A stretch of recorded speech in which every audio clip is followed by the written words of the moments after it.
बहुत समय पहले गंगा नदी के किनारे बसा था सुंदर गांव हरियाली नगर। इस गांव में रहते थे मेहनती किसान, दुकानदार और सभी लोग बड़े सीधे साधे थे।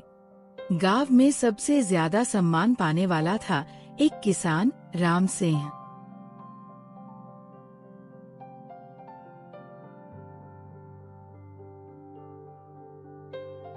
सुमित्रा, देखो कितनी अच्छी फसल हुई है इस साल।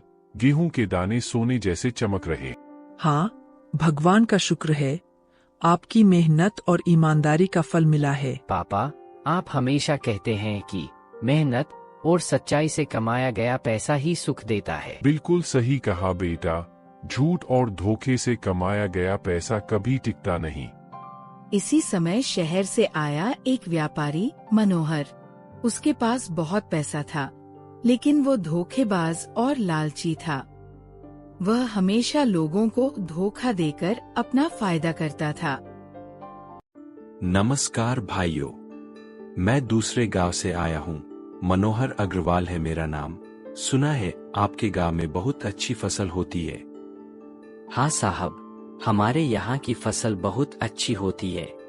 राम सिंह भाई सबसे अच्छे किसान हैं। मनोहर गांव घूमते घूमते राम सिंह के खेत तक पहुंच जाता है। तो आप है राम सिंह जी, आपकी बहुत तारीफ सुनी है। नमस्कार साहब, आइए बैठिए। क्या सेवा कर सकते हैं आपकी? मैं आपकी पूरी फसल खरीदना चाहता हूँ। नाम है मनोहर अग्रवाल। ये तो बहुत अच्छी बात है। आप क्या भाव देंगे? ये भोला भाला लगता है। इसे आसानी से बेवकूफ बनाया जा सकता है। मैं आपको बाजार से 50 रुपए ज्यादा दूंगा प्रति क्विंटल। बस एक छोटी सी शर्त है। पहले आप मुझे 50,000 रुपए एडवांस दे। ये मेरी कंपनी की पॉलिसी है। लेकिन साहब, खरीदार एडवांस देता है, बेचने वाला नहीं। अरे भाई, आप गांव के लोग हैं, शहर के तरीके नहीं जानते। बड़े व्यापार में यही होता है। मैं आपकी फसल का इंश्योरेंस भी करवाऊंगा। हाँ, अगर इंश्योरेंस हो जाए तो अच्छा है, लेकिन 50,000 रुपए तो बहुत ज्यादा है। ठीक है, आप जितना दे सके। 25,000 रुपए ही सही। ठीक है, मैं पहले अपने घर पर बात करके आपको बताता हूँ। राम सिंह अपने घर की ओर चल देता है।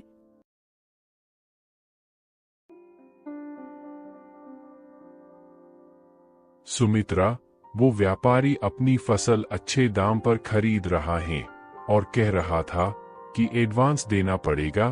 क्या करूं? जी, मुझे कुछ अजीब लग रहा है। पहले कभी सुना नहीं कि बेचने वाला एडवांस दे। लेकिन वो इंश्योरेंस की बात भी कर रहा था और फिर बाजार से 50 रुपए ज्यादा भी दे रहा है। पापा, मैंने स्कूल में पढ़ा है कि हमेशा एडवांस खरीदार देता है। कहीं कोई धोखा तो नहीं? नहीं बेटा, वो इतना बड़ा व्यापारी है, गलत क्यों करेगा? राम सिंह ने अपनी पूरी जमा पूंजी निकाली और मनोहर को देने के लिए चल पड़ा। राम सिंह ने अपनी पूरी जमा पूंजी निकाली और मनोहर को 25,000 रुपए दे दिए। बहुत अच्छा राम सिंह जी, अब मैं कल अपने ट्रक भेजूंगा फसल लेने के लिए। कल? इतनी जल्दी? अभी तो फसल काटी भी नहीं है। अरे हाँ, मैं भूल गया। 1 हफ्ते बाद आऊंगा। आप फसल तैयार रखिए।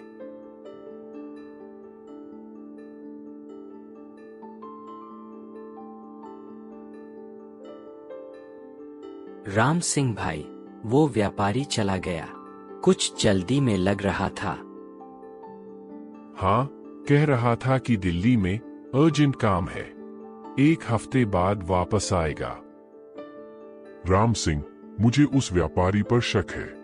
उसकी आंखों में धोखा दिख रहा था। पंडित जी, आप व्यर्थ की चिंता करते हैं। वो इतना बड़ा व्यापारी है।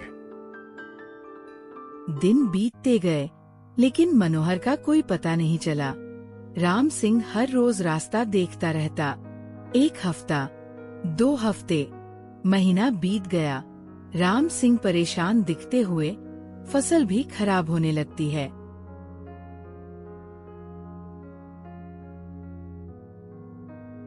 अभी तक वो व्यापारी नहीं आया। अब तो फसल खराब होने लगी है। पता नहीं क्या हुआ, कहीं कोई एक्सीडेंट तो नहीं हो गया।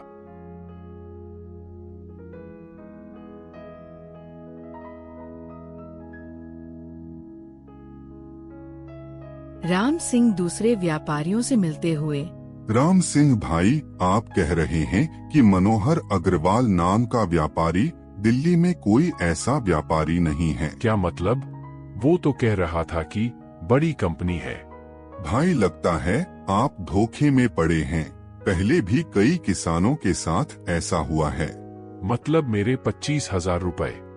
वो पैसे तो गए, ये लोग इधर उधर भटकते रहते हैं और लोगों को बेवकूफ बनाते हैं। राम सिंह उदास होकर घर लौटते हुए, सुमित्रा, हमारे साथ धोखा हुआ है। वो व्यापारी झूठा था। मैं पहले से ही कह रही थी कि कुछ गड़बड़ है। अब क्या होगा? पापा, आपने मेरी बात क्यों नहीं मानी? मैं कह रहा था कि कुछ तो गलत है। मैं बहुत भोला था बेटा, लालच में पड़ गया। गांव में हलचल मची। गांव के लोग राम सिंह के घर इकट्ठे होते हुए, राम सिंह भाई, सुना है आपके साथ धोखा हुआ है। हमें लगा ही था कि कुछ गड़बड़ है। वो व्यापारी बहुत जल्दी में था। बेटा, मैंने पहले ही कहा था कि उसकी आंखों में धोखा है, लेकिन अब पछताने से क्या फायदा। राम सिंह की फसल खराब होते हुए राम सिंह की फसल बर्बाद हो गई। उसके पास न पैसे थे, न कोई खरीदार। परिवार की आर्थिक स्थिति खराब हो गई। राम सिंह अपने खेत में अकेले बैठे हुए सोचते हुए, मैंने बहुत बड़ी गलती की है। लालच में पड़कर अपनी मेहनत की कमाई गंवाई है, लेकिन अब हार नहीं मानूंगा।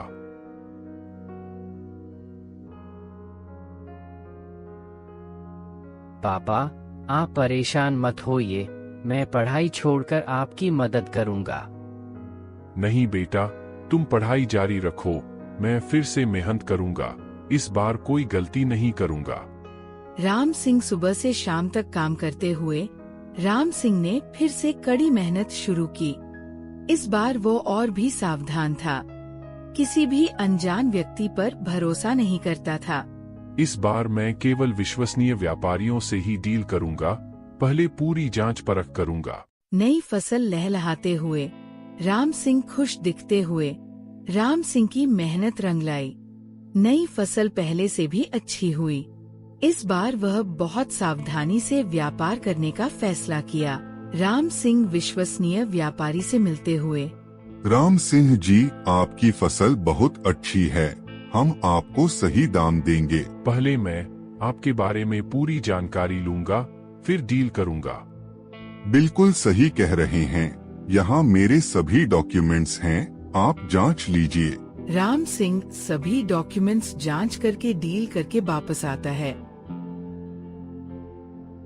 और तभी मनोहर भी गांव में वापस आता है।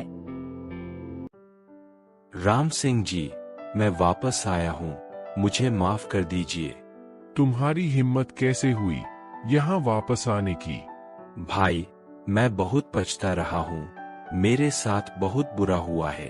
अरे धोखेबाज, तूने राम सिंह भाई को बर्बाद कर दिया था।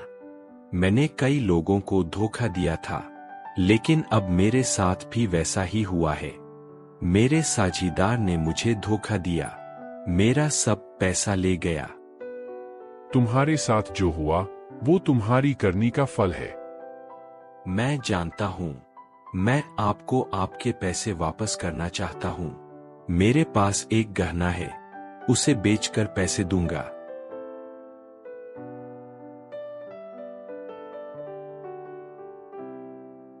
सुनिए, इसकी हालत देखिए। शायद सच में पछता रहा है।